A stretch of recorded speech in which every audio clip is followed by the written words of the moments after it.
Hello, everyone. Welcome to our homes. This is Roger and Lou. Today, we wanted to have a conversation about being the change that you want to see in the world. This is a quote from Gandhi, who said, "Be the change you want to see in the world." And so we wanted to discuss what that really means to us. I am Lou Urban. I'm a transformational coach and energy worker, and my co-host is I'm Roger Dawson. I'm a Law of Attraction life coach and hypnotherapist. Welcome to our home. welcome, everyone. So, be the change you want to see in the world. What does that really mean to you, Roger?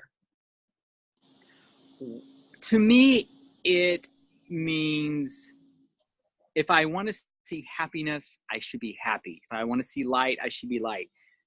And on the contrary, if I want to see, if I don't want to see crime in the streets, I shouldn't put myself around that situation. So it kind of really is be the change that you want to see. So it starts inside. It starts with me, and that's kind of that accountability thing. It all starts it's an inside job, and therefore it becomes the outside world that you create. Absolutely. I couldn't agree with you more.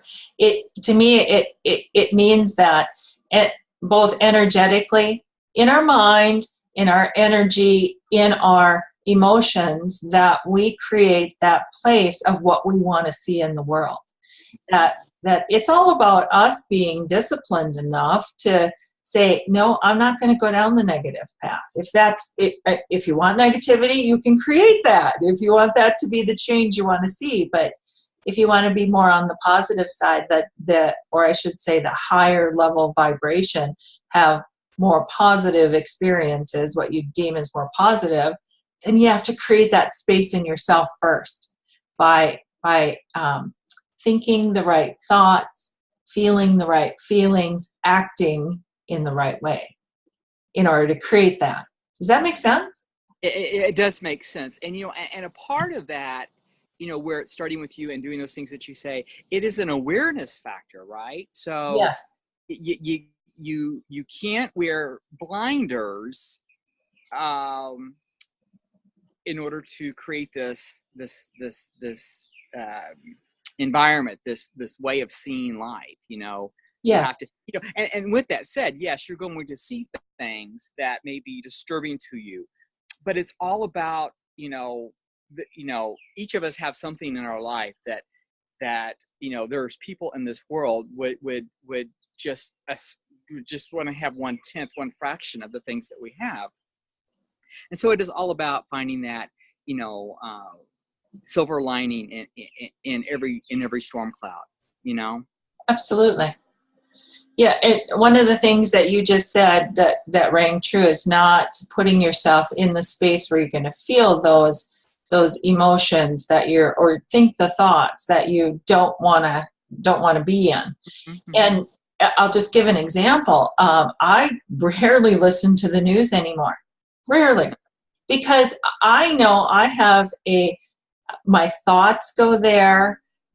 There are sometimes judgments or expectations that are created. Certainly my feelings go there. I feel empathy for those people, or anger sometimes at outrage at what's happening. I don't want to go there anymore. I don't want to feed that, so that increases. So I've chosen not to watch the news. Yeah, So I don't feed it. Yeah, it was coming to me that, that's the tribe that you've attracted, and myself too. I don't really watch the news. We've had some bizarre weather here in Kansas City, and so I made it a point, I was curious how many inches of rain we had and what it looked like. And I got my information and I turned it right off and put on some music instead. And it's funny, the circle of people that I spend most of my time with really don't watch the news. And those that watch it, my hat goes off to them. That's awesome. I choose to get my news through various different little clips on my iPhone. I have the little notifications, whatever, and it's just a blurb, and I can quickly so I'm not totally outside of, the world that I'm living in, but at the same time, it's just, being that's part of how I'm being the light that I want to be, you know? Exactly. Exactly. And that's just one example. I mean, throughout our day, we have those opportunities to choose whether or not we're going to engage in what we're seeing in the world around us. And so that when I was talking before about discipline, it's making those choices. You pointed out the awareness factor. Yeah. First being aware and then making the choice about what do you really want to see in the world and creating that space for that. All right. There's two paths that a person can go down, Mm-hmm. and either path, there's no right or wrong. It's just whatever path is for you.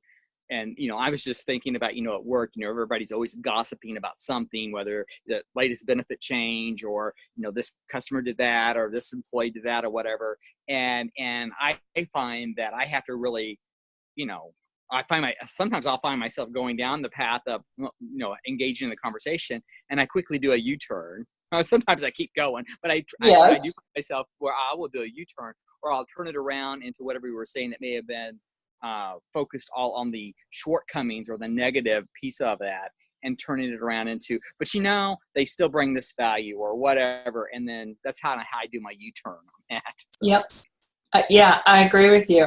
And for me, it's I catch myself, like you get an email that from somebody that isn't, or have an interaction with somebody that isn't necessarily, they're not in the best place. Okay. And so the things that they say, the way that they present themselves are not necessarily a respectful place to the others that are involved.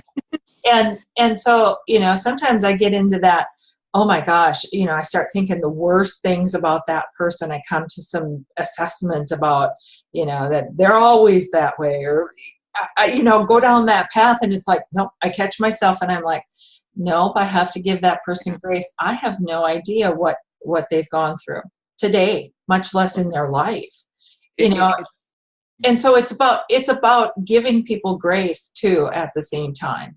Yeah, and I want to honor you for recognizing that person doesn't know where we had no clue what their day had looked like or what has brought them to this point of our interaction. We have no idea, and nor do they have any idea about myself, right? And that's kind of gosh, just that's been a journey for Roger to get to that point. And to me, that I think that, Lou, I know you're a leader of people, I am a leader of people. That is really kind of what makes a leader a special person, right? To be able to do that, because you just to honor those people. So I honor you for doing that. Thank you, Roger. That is so awesome. Thank you. But I think that's, whether you're a leader or not, we all have that choice to make of, are we going to look for the negative in others, or are we going to look for the positive? Are we going to give them grace, or are we going to sit in judgment? It's all our choice. And we know the more we look in, whether it be negative or whatever we're looking for, if we're looking for more good things in that person, we're going to find an endless number. And the same thing if you oh my gosh, they're wearing that again. Well, they're going to keep wearing more of those things that that may not meet your standard or whatever. So. Yep, absolutely. So it really is about, being the change in the world is identifying what it is that you want to see, and then showing up from that place. And being the example, being as you said, the leader, being the leader of that change, creating the space for others to follow you in creating that change that you want to see in the world. Agreed. Yeah? Absolutely. Yes. Great quote, great words to live by, and you'll get it right. And you'll have those days where that will be maybe what you remember as you lay your head on the pillow and think, oh, gee, but you always have the reset button after some sleep or some meditation. Absolutely. All mistakes are opportunities to learn. So, yeah. It's all a journey. We never arrive. So I think we've said that before too. Oh gosh, yeah. Well, there's, we could get into the whole meaning of being, right? Right. Maybe in the future. Oh gosh. Well, I am good on this subject if you are. I am too. So we'll close. Thank you so much, everyone, for joining us for our discussion of be the change you want to see in the world. If you'd like to know more about Roger, you can certainly reach out to him through his website at rogerkdawson.com. Otherwise, if you'd like to know more about me, I'm at louurban.com. Thanks so much for joining us. Namaste. Namaste.